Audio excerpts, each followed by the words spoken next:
আজকের তারিখ 22শে নভেম্বর 2025। আজকে দেখবো ঢাকা থেকে চেন্নাই বিমান ভাড়া। তো 22শে নভেম্বর অর্থে আমরা 8 দিন পিছিয়ে 30শে নভেম্বর 2025 ওয়ান ওয়ে একজন প্যাসেঞ্জারের বিমান ভাড়া দেখব। যদি দেখি ঢাকা থেকে চেন্নাই বেশ কিছু সরাসরি ফ্লাইট আছে, ট্রানজিট নিউ ফ্লাইট আছে। এর মধ্যে সবচেয়ে উল্লেখযোগ্য যে প্রাইসটা এটা হলো ইন্ডিগো, যেটা 15,556 টাকা।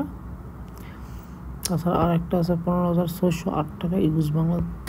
এখানে পার্থক্য হলো ইন্ডিগোতে আপনাকে খাবার দেবে না, বাট ইউজ বাংলাতে আপনি খাবার পেয়ে যাবেন। তাছাড়া প্রাইস একটু বেশি। এয়ার ইন্ডিয়া সহ একটা ফ্লাইট আছে যেটা 21 ঘন্টা 16 ঘন্টা এরকমভাবে ট্রানজিট নিয়ে আসে। তো আমি মনে করি সবচেয়ে চিপেস্ট প্রাইস ইউজ বাংলা এবং ইন্ডিগো। যদি সবচেয়ে ফাস্টেস্ট ফ্লাইট বলি তাহলে ইন্ডিগো ইউজ বাংলাটা, যেটা 2 ঘন্টা 40 মিনিট আপনি চলে যাবেন ঢাকা থেকে চেন্নাই, আর 2 ঘন্টা 45 মিনিট লাগবে ঢাকা থেকে চেন্নাই ইন্ডিগোতে। তো এই ফ্লাইটগুলি সবচেয়ে সস্তা দেখা যাচ্ছে।